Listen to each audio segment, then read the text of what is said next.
welcome back to the Citizen channel. Hope you're all staying safe and well. And this is where you can sit back and enjoy a little excerpt from a book. Yes, this is City Book Club. And today we've got this one. Yes, old Mr. Brian Horton. Yes, 2,000 games. There you go, that's what it's called. We're going to look at chapter cut and simply entitled Citizen, which covers games 1,025 to 1,121, of course. We'll start from the beginning of the chapter, which talks about him arriving, of course, very early, isn't it, in the 93-94 season. I'll try and put some relevant pictures up as we're going through this. But I hope you enjoy this. The book is available, on good internet site. There's one good internet, the most popular internet site. You probably know what it is. Still reasonably priced. I think you can get it about £4 or £5 tops, probably a little bit cheaper if you shop around. So well worth having, of course. Still very popular, Mr. Brian Horton, isn't he, with City fans? So we're going to have a look at this chapter. I'll read a bit of this chapter today, an excerpt from it anyway. Always very interesting.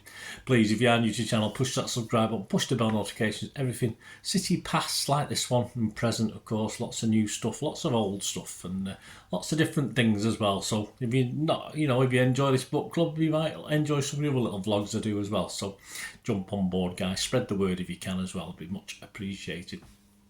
And if you can, give us a little like for this. Yes, thank you. And I've got two pairs of glasses. I do wear my lenses. If you watch any of my recent vlogs when I've been to a match, I might still have my contact lenses in. But I've got two pairs of glasses, and these are all right for reading. Fortunately, with Mr. Brian Horton's book, it is actually big print, but I've stuck them on anyway because my other glasses are not as good. I don't know why. Just even though they're the same magnification, who knows? Perhaps an optometrist can tell me why I've got two pairs of glasses the same magnification, and one I can read perfectly well, with the other one I struggle. But hey, there you go. Right, let's get on with this. Citizen games 1,025 to 1,121. So he's almost about halfway through his games in charge when he took charge of City. Right, who are you? This is how it starts. Who are you? What have you done? Some of the players have never heard of you. Some of the questions at my first press conference as manager of Manchester City were frankly insulting. I have captained two teams in what would now be the Premier League for 5 seasons and been a manager in what would now be the Championship for 9. In the press room at Main Road, I thought to myself, if you don't know, I captained the Luton side that relegated you at Main Road in 1980. All right, Brian, don't have to remind us, mate. In 1983, where have you been? It was before the age of Sky Sports and rolling football news, but even so, the degree of ignorance was profound. Journals never changed, did they? Those attitudes of Harden when Frank Lampard moved from Derby to Chelsea. In the summer of 2019, it was the first time in 12 years that an English manager had moved from a Championship club to one in the Premier League. The appointment may have been more than partly due to Lampard's status as one of Chelsea's greatest players, well, obviously. Usually the only way to become a Premier League manager from the Championship is to promote the club you run. Perhaps the success of Chris Wilder, who took Sheffield United from League One to the top flight, might change those perceptions. The approach from Manchester City had been out of the blue. In 1993, Manchester United won the title for the first time in 26 years, which increased the pressure on manager Peter Reid and escalated the protests against chairman Peter Swales. The season had finished with a 5-2 home defeat to Everton, and now City had taken 1 point from their opening 4 matches. It was then that I received a phone call from John Maddock, who had worked for Robert Maxwell at the Sunday People and with whom I had known since my time at Port Vale. John was a powerful journalist with many connections in the game and often acted as a link man between a chairman and a potential new manager. Swales had appointed him general manager at Manchester City to deal with the day-to-day running of the club. I was in my office at the Manor Ground when in August 1993 I received a call from John. Manchester City had just lost 2-0 at home to Blackburn. I was told a decision had been made to sack Peter Reid. My attitude to that news was the same it has been throughout my managerial career. I told John I would not discuss positions. I had assurances that Reid had gone. Talking to a club while a manager is in place is something that I and many of my generation have absolutely frowned upon. I was told Peter had definitely gone, and would I like to talk about taking over at Main Road. I suggested we met at Tillington Hall in Staffordshire, where Luton had stayed the weekend. They had relegated Manchester City in 1983. Got a sense of humour, Brian, hasn't he? I met John Madigan, City's vice chairman, Freddie Pye, who was at the scrap metal merchant, who had been initially sceptical about appointing me. On the Friday, I came up to Manchester to meet Peter Swales and finalise the contract, which would pay me £120,000 a year. 40,000 more than had been paid at Oxford. That evening, City, with Tony Book as caretaker, were at home to Coventry. David Moss watched the game in the Platt Lane end. The match was drawn 1-1. The atmosphere was bad, but nothing like as venomous as it was to become. City were on the brink of civil war. Francis Lee, one of the men who have been men who had made City one of the biggest clubs in Britain between 67 and 72 and was now a highly successful businessman, was preparing a takeover. One of Swales' first pieces of advice to me was that I should not buy a house in Manchester. My job would not be secure enough to justify it. I also needed to win over the dressing room quickly. A lot of the players were close to Peter Reid and had been angered by his sacking. Relations between Peter and me were a little frosty after his dismissal, but we are fine now. David White wanted to leave. I soon realised that Niall Quinn was the key member of the dressing room, which was full of strong characters like Tony Colton, Steve McMahon, Keith Curl, who I needed to get on board. I decided to keep Tony Book on the staff. Tony was a bigger figure at Manchester City than I was. He had captained them to the Championship and the FA Cup and managed them to League Cup and second place in the league in 1977. 9 years later, as youth team manager, had beaten Manchester United to win the FA Youth Cup. I had first met Tony at Limassol, where the FA used to put on coaching courses for managers and coaches. You would stay for 3 or 4 days, watch some training routines, listen to some lectures from the likes of Bobby Robson, and almost importantly, you would talk to each other in the bar in the evening. I would have been in my early 30s and I found myself sharing a dormitory with Tony Book, who at the time was managing Manchester City. There might have been some managers who would have been afraid of having someone like that near the dressing room, and I might have considered Tony a threat. I was never afraid of experience. Tony's advice proved invaluable. The players loved him and invariably called him Skip, as do we all. I brought in Colin Bell to help run the youth team alongside Neil McNabb for much of the same reason. I wanted the young footballers at Manchester City to have an icon they could look up to. Francis Lee would sack both Colin and Tony. Bernard Halford had run Main Road as a club secretary since 1972.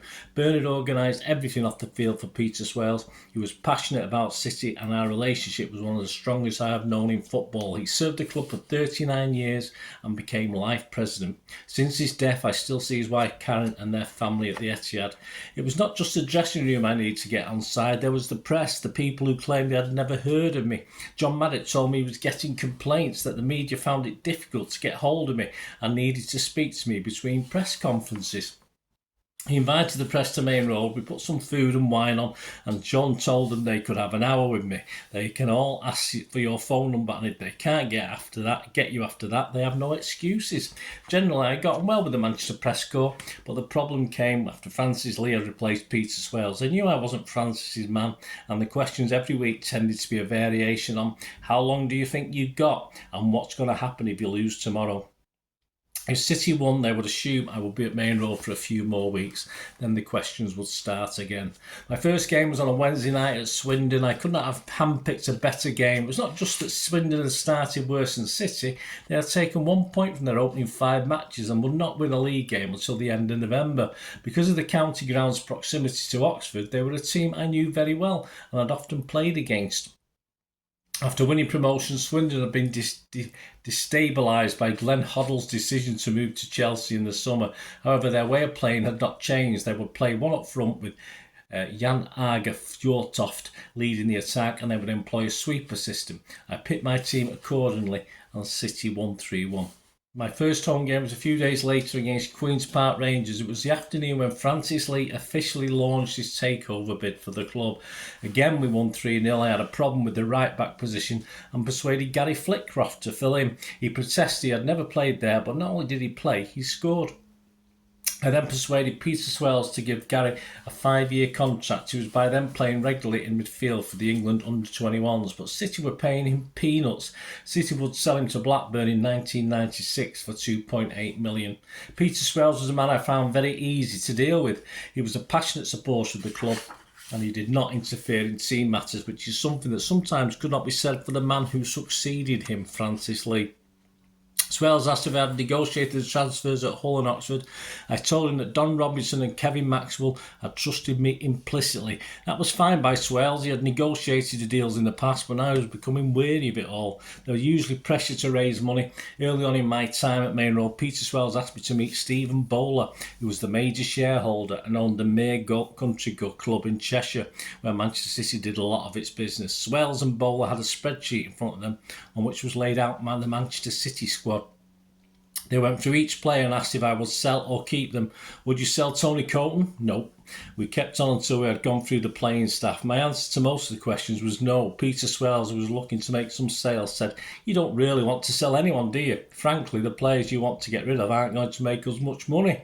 No, but we have the makings, the backbone of a really good squad. If we're going to be successful, we need to keep the squad together. Swales and Bowler had put a lot of money into City, backed me. Sometimes, however, I had to insist that sales were not made. When I became manager, I was made aware of a deal to sell Steve Lomas to Preston for £100,000 plus a player. Straight away I phoned Preston's manager John Beck to tell him that no player he had at Deepdale was worth that exchange. Steve was not then a regular first teamer, but I had seen enough of him to know he was someone worth keeping, and he formed an exceptional partnership in midfield with Gary Flitcroft. They were both footballers with real energy. I made some changes like bringing in Eric Steele as goalkeeping coach. Eric went on to do the same role at United, coaching Edwin van der Sar and David De Gea. Eric had known about De Gea long before he became a star and was instrumental in his move from Atletico Madrid. I had known Eric since my days at Brighton when he fied for the goalkeeping jersey with Graham Mosley. If one of them made a mistake, Alan Murray would select the other, much as England did with Ray Clemence and Peter Shilton. It was a policy that kept both men on their toes. Robbie Brightwell, who had won a silver medal at the Tokyo Olympics in 1964 and who was the father of David and Ian, who were both at City, came in from time to time as a specialist fitness coach. Some things you had little control over as manager. The redevelopment of the Kippax, which cost £16 million, forced me to sell Mike Sheridan to Norwich. I don't think the redeveloped stand ever had the atmosphere of the great old terrace, and the vast new stand only lasted 7 years until it was torn down with the rest of Main Road in 2003. There were odd times when Swales would intervene on transfers. We talked seriously about signing Chris Sutton from Norwich, but he went to Blackburn, where he became a lethal strike partner for Alan Shearer. As the season wore on, the demonstrations against Swales become more intense. It must have had an effect on the team because sometimes the atmosphere at Main Road was toxic. I tried not to let it affect me and attempted to protect the team as much as possible. Certainly my relationship with City fans was good. I like to think they supported what I was trying to do and still appreciate the passion they have for the very different club that has brought league titles to the Etihad Stadium. There you go. So just a little bit. Hope you enjoyed that. I say it's a good book, and of course a lot about Brian Horton away from City, of course. But so as a football fan, it might be of great interest to you. But hope you enjoyed that. As I say, it is readily available on major internet sites. Brian Horton, he took part in over 2,000 games. Only Sir Alex Ferguson and Graham Turner can claim to have took part in more. So, of course, this was put out a little while ago now. I think it was probably, was he talking about 2020 earlier on? Say it might be. So it's fairly recent book, published at the 2020 copyright. So great stuff. Obviously takes us up to more modern times as well, and of course, as you know, he's still very pro-City on social media, and he's always usually has nice things to say, and I think most City fans have nice things to say about Brian as well. I hope you enjoyed that, guys. Anyway, please check out my other little book club excerpts. Some old, some new, some very interesting ones, and some very critique of City legends as well. There's a Rodney Marsh one that I'm actually going to do now. That's very interesting critique on his time and the coming to an end of his time at City, which obviously certain City legends don't come out of that one too well, according to Rodney. But that's what I like about these book clubs. You get to know a little bit more. Anyway, thanks for listening, guys. Hope you enjoyed that. Till we meet again, I only ask one thing, don't I? Please stay safe, Blues. Come on, City. Bye for now.